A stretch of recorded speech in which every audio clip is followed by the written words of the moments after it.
आज की कहानी काफी इंटरेस्टिंग है कि किस तरह एक बादशाह ने अपने छोटे बेटे की शादी एक बंदरिया के साथ कर दी। आखिर शहजादे ने ऐसी कौन सी खता की थी जिसके चलते बादशाह ने अपने बेटे की शादी बंदरिया से कर दी। तो चलिए वीडियो शुरू करते हैं। पुराने वक्तों की बात है। किसी दूर दराज के मुल्क में एक में बादशाह हुकूमत करता था। बादशाह के 3 बेटे थे और अब तीनों जवान हो चुके थे। तो बादशाह और मल्लिका को उनकी शादी की फिक्र हुई। बादशाह के तीनों बेटे बहुत ही बहादुर थे।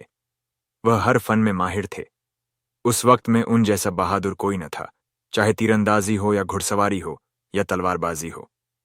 शहजादे हर काम में अपनी मिसाल आप थे। मुल्क की रियाया भी खुश खुर्रम जिंदगी बसर कर रही थी। किसी किस्म की परेशानी न थी। बादशाह को अपने बहादुर बेटों के लिए दुल्हन भी उन्हीं की जैसी चाहिए थी। इसलिए बादशाह ने अपने वजीर से मशवरा किया। वजीर अपनी दानिशमंदी के लिए पूरे महल में मशहूर था। वजीर बहुत ही ज्यादा अक्लमंद था। बादशाह ने वजीर को अपने पास बुलाया और उसे अपना ख्याल बताया। वजीर ने कहा, बादशाह सलामत, शहजादों की शादी का ख्याल दुरुस्त है और अब शहजादों की उम्र भी शादी की लायक हो गई है।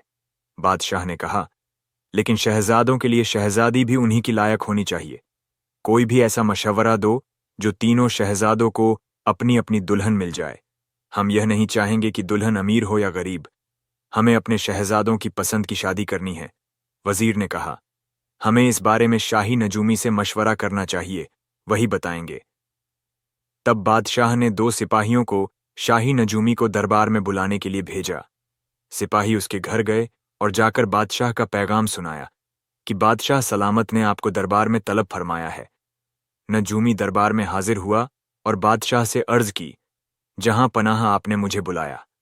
तब बादशाह ने उसे सारा वाकया कह सुनाया। बादशाह की बात सुनकर नजूमी ने कहा, 2 दिन बाद आकर मैं आपको बताता हूं कि क्या करना है और कहीं शादी में कोई रुकावट तो नहीं आने वाली। ये कहकर शाही नजूमी अपने घर वापस चला गया और जब तीसरे दिन में दरबार में आया तो उसने बादशाह को अपनी एक राय से डरा दिया। उसने बताया कि तीनों शहजादे बहुत ही बुलंद किस्मत वाले हैं, लेकिन उनकी शादी करना आसान नहीं है। आपके एक शहजादे की शादी में बहुत ही ज्यादा मुश्किलात आने वाली है।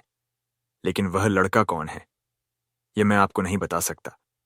आप ऐसा कीजिए, इनको मेरे साथ जंगल में भेज दीजिए, मैं कोई तरकीब करता हूं। इसके बाद बादशाह ने ऐसा ही किया और उसने नजूमी के साथ तीनों शहजादों को जंगल में भेज दिया। वहां पर एक दरख्त के पास जाकर नजूमी ने कहा, तुम तीनों बहुत ही बहादुर हो और बहुत ही अच्छे तीरंदाज माने जाते हो। चलो अपनी अपनी कमानों से तीर निकालो और आंखें बंद करके एक एक तीर इस दरख्त की तरफ छोड़ दो। जिस भी शहजादे का तीर जिस तरफ भी जाएगा, उस तरफ की शहजादी के लिए उस शहजादे के साथ शादी का पैगाम भेज दिया जाएगा। तीनों बेटों ने तीर कमान से लगाकर छोड़ दिए। बड़े बेटे का तैर तुर्की की एक बहुत बड़ी रियासत की तरफ चला गया। दूसरे बेटे का तीर जरगान की रियासत की तरफ चला गया। तीसरे बेटे ने जो तीर चलाया था वह पेड़ पर बैठी एक बंदरिया को लग गया था। वह बंदरिया पेड़ से उतर आई। इस तरह बादशाह ने अपने पहले बेटे की शादी तुर्की की तरफ रियासत में और दूसरे बेटे की शादी जरगान की रियासत में और तीसरे बेटे की शादी उस बंदरिया के साथ कर दी। बादशाह का तीसरा बेटा, जिसको ऐसा साहिल कहते थे, बहुत ही ज्यादा उदास था, लेकिन वह शर्मिंदा था कि उसकी शादी एक बंदरिया के साथ हुई है। लेकिन उसकी मजबूरी थी। वह अपने वालिद की बात को नहीं टाल सकता था, इसलिए वह खामोश हो गया। सभी शहजादों की शादी बहुत ही ज्यादा धूमधाम से हुई। मुल्क में कई दिनों तक जश्न चलता रहा। महल में भी बहुत ज्यादा खुशियां मनाई गईं, मगर शहजादों की ख्वाहिश उनको रहने के लिए अलग अलग महलों के इंतजामात कर दिए गए।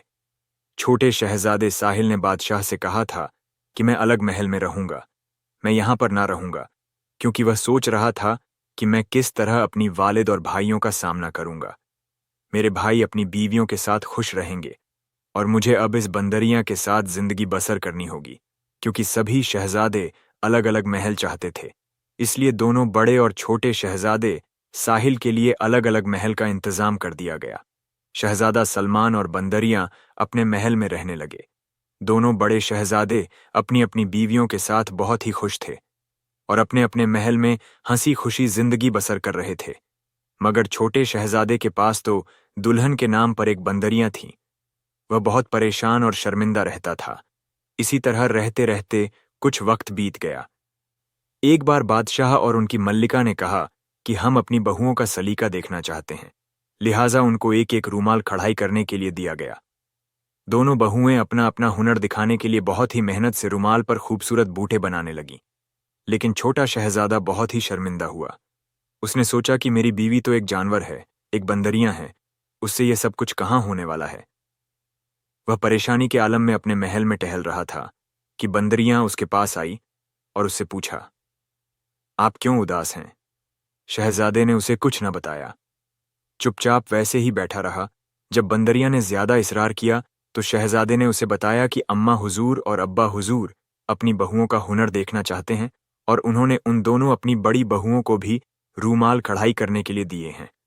वह देखना चाहते हैं कि कौन ज्यादा अच्छा रूमाल कढ़ाई करके देता है।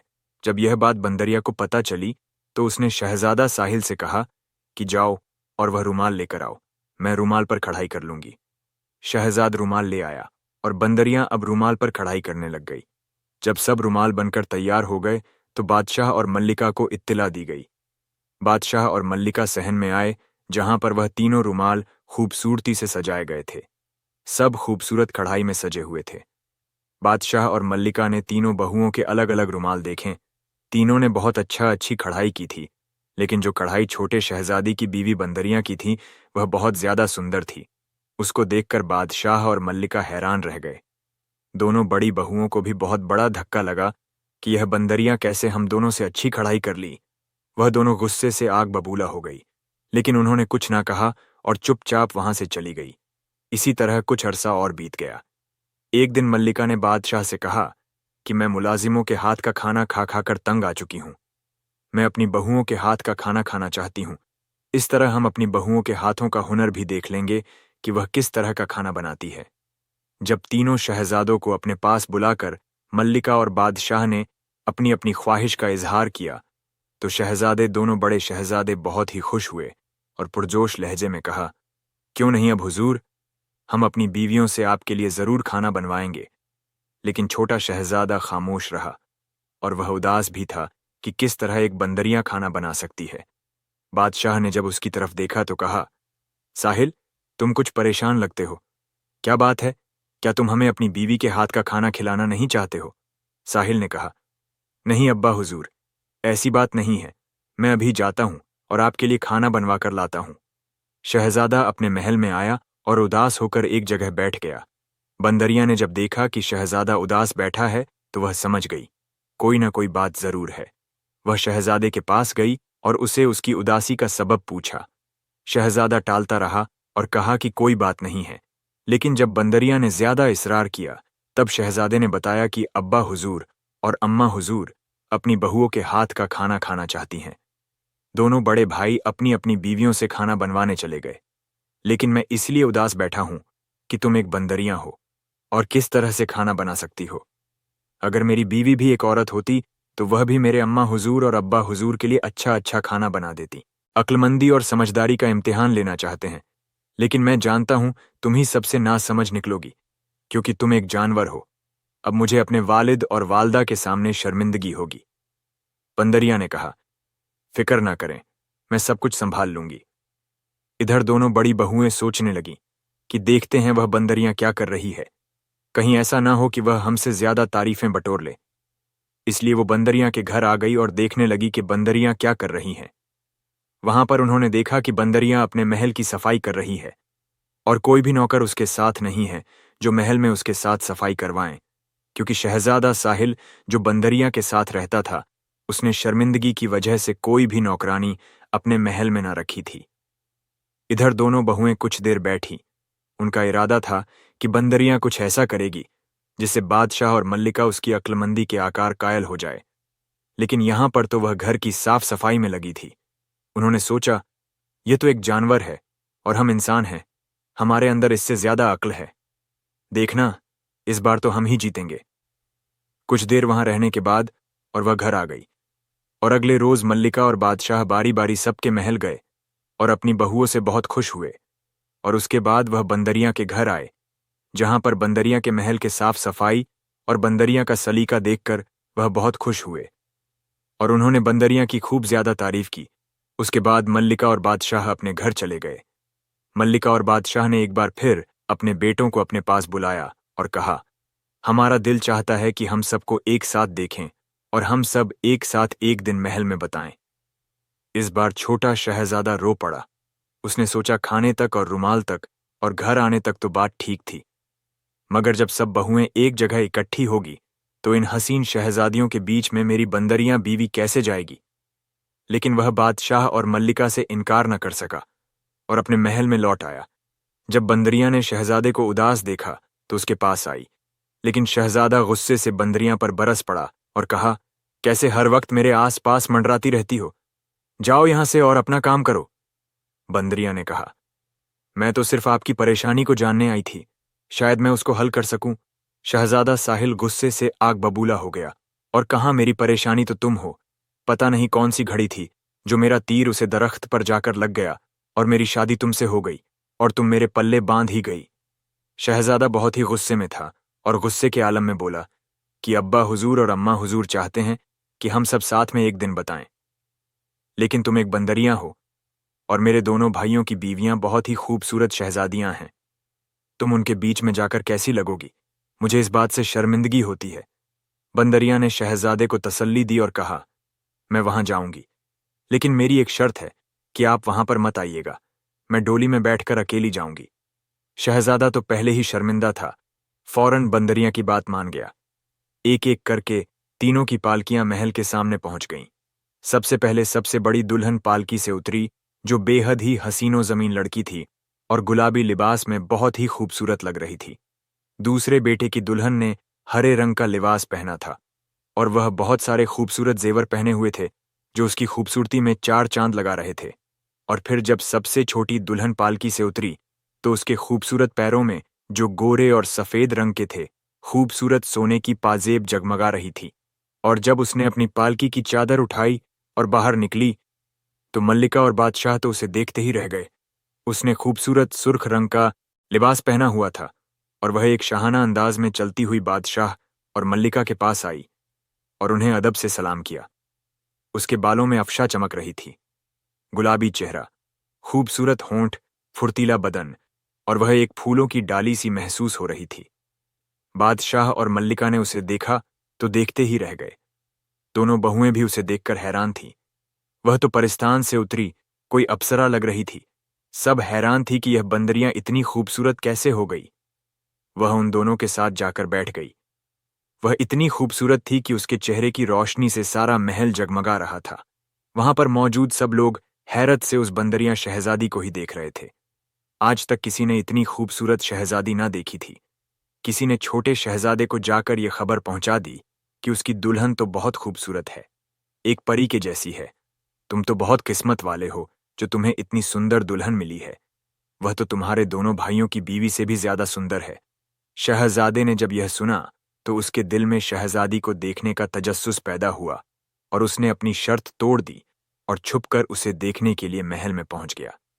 वह घोड़े पर सवार होकर तेज रफ्तार से चलता हुआ महल के दरवाजे पर जा पहुंचा और वहां एक जगह घोड़ा रोककर उसने अपनी दुल्हन को कमरे में जाकर एक तरफ से देखा, लेकिन वहां पर मौजूद कोई शख्स भी शहजादे को ना देख पाया। शहजादा ने उसे छुप कर देखा। वह वाकई बहुत खूबसूरत थी। शहजादा उसकी खूबसूरती में खो गया था और फौरन ही अपने महल में वापस आ गया। वह बहुत हैरान था कि यह मौजा कैसे हो गया। जब शहजादा साहिल कमरे में आया तो उसने देखा कि एक तरफ बंदरियां की खाल रखी हुई है। उसने सोचा कि हो ना हो, इस खाल में ही कोई बात है जो वह इतनी खूबसूरत शहजादी एक बंदरिया बन जाती है। उसने सोचा, मैं इस खाल को जला देता हूं, इसके बाद मेरी शहजादी कभी भी बंदरिया नहीं बनेगी और मैं हंसी खुशी उसके साथ जिंदगी बसर करने लगूंगा। शहजादा पहले ही नजर में शहजादी पर फिदा हो चुका था। उसने फौरन ही खाल उठाई और कमरे में जलती हुई मशाल से उस खाल में आग लगा दी। जैसे ही खाल को आग लगी, उधर छोटी दुल्हन को अचानक बहुत ही ज्यादा बेचैनी हुई और वह पाजेब उसके पैरों में थी। वह जलने लगी, उसका पर झुलसने लगे। वह जल्दी से बादशाह और मल्लिका से इजाजत तलब करके महल की तरफ रवाना हो गई, लेकिन जब तक वह महल पहुंची उसके जिस्म का काफी हिस्सा जल चुका था। जब वह कमरे में आई तो शहजादे से अपनी खाल खींच ली। और उस आग को बुझा दिया, मगर जब तक खाल का काफी हिस्सा जल चुका था और वह भी बुरी तरह से जल चुकी थी। खाल को शहजादे के हाथ से छीनकर वह भी उसी के साथ जमीन पर गिरकर तड़पने लगी। शहजादा उसकी हालत देखकर काफी ज्यादा परेशान हो गया और बहुत ही घबरा गया। फौरन हकीमों को बुलाया गया। सबने बहुत कोशिश की, लेकिन शहजादी का इलाज कर ना पाए। किसी तरह भी उसके जिस्म की जलन कम होने का नाम न ले रही थी। शहजादी को बहुत ही ज्यादा बेचैनी थी। दूसरे मुल्कों से भी तबीबों और हकीमों को बुलाया गया, लेकिन कोई फायदा न हुआ। कोई भी उस जलन को कम न कर सका। अब शहजादा बहुत ही ज्यादा शर्मिंदा और परेशान था। पूरी सल्तनत के तबीब, हकीम अलग अलग तरह के नुस्खे आजमा चुके थे, अलग अलग तरीके से इलाज कर रहे थे, लेकिन किसी भी तरह से जख्मों की जलन कम न हो रही थी। शहजादी बहुत ही बेचैन थी और दूसरी तरफ शहजादा बेकरार होकर टहल रहा था। वह बहुत ही ज्यादा शर्मिंदा था कि उसने खाल क्यों जला दी। यह सब उसकी वजह से ही हुआ है। परेशानी के आलम में वह टहलता हुआ महल के बाग में आ गया। उसकी बेचैनी किसी भी तरह से कम न हो रही थी। वह तेजी से इधर से उधर टहल रहा था। जब टहलते टहलते थक गया तो एक दरख्त से टेक लगाकर वहीं खड़ा हो गया और अल्लाह के हुजूर दुआ करने लगा कि ए अल्लाह, कोई रास्ता दिखा जिससे कि मेरी बीवी ठीक हो जाए। वह इसी तरह अपने दिल में अल्लाह से दुआ कर रहा था। इतनी देर में उसे दो परिंदों के आपस में बात करने की आवाज आई। उसने नजर उठाकर देखा तो पेड़ पर दो चिड़ियां बैठी आपस में बातें कर रही थीं। शहजादे ने ध्यान से सुना कि वह क्या कह रही है। एक चिड़िया दूसरी चिड़िया से बोली कि तुमने देखा किस तरह छोटे शहजादे सलमान की बीबी आग से झुलस गई है। तो दूसरी ने कहा, हाँ, बेचारी बहुत बेचैन है। तो पहले वाली चिड़िया बोली कि वह तो बंदरियां थी और वह बंदरियां से इंसान कैसे बनी। तब दूसरी चिड़िया ने कहा कि वह बंदरियां थी ही नहीं, वह तो परिस्तान की शहजादी है जिसका नाम नूरबानो है।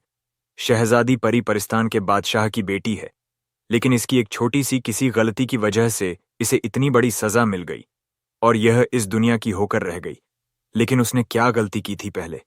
चिड़िया ने कहा, जो इसको बंदरियां बना दिया गया। दूसरी चिड़िया ने कहा, परिस्तान के लोग बहुत ज्यादा कायदे कानून पसंद होते हैं और वहां के लोग दुनिया में आना पसंद नहीं करते हैं, क्योंकि दुनिया के लोग हर वक्त लड़ते झगड़ते रहते हैं और परिस्तान में किसी को भी इस दुनिया में आने की इजाजत नहीं है, और जो कोई भी इस दुनिया में आने की कोशिश करता है उसे सख्त सजा दी जाती है। मगर क्योंकि शहजादी परी परिस्तान के बादशाह की लाडली बेटी है, तो उनकी हर जिद उनके मुंह से निकलने से पहले ही पूरी कर दी जाती थी। इसी तरह एक मर्तबा शहजादी परी ने दुनिया में आकर घूमने की सैर करने की जिद की, लेकिन बादशाह ने यह जिद पूरी न की और इस बात से साफ इनकार कर दिया। लेकिन शहजादी नूर बानो परिस्तान के बादशाह की बेटी थी, जिनके सब नाज नखरे उठाए जाते थे। इसलिए यह बहुत ज्यादा जिद्दी भी हो गई थी और अपनी जिद के आगे शहजादी ने किसी की ना मानी और अपने वालिद वालदा को बिना बताए इस दुनिया के सैर के लिए परिस्तान से बाहर आ गई। लेकिन जब मल्लिका और बादशाह को यह बात पता चली तो उन्हें बहुत गुस्सा आया कि हमने शहजादी की हर जिद पूरी की है, लेकिन परिस्तान के कानून को तोड़कर हम शहजादी को बाहर जाने की इजाजत नहीं दे सकते थे। और अब जो सजा सबको दी जाती है वही सजा शहजादी बानो को भी दी जाएगी, ताकि परिस्तान का कोई दूसरा बाशिंदा ऐसी गलती न करे।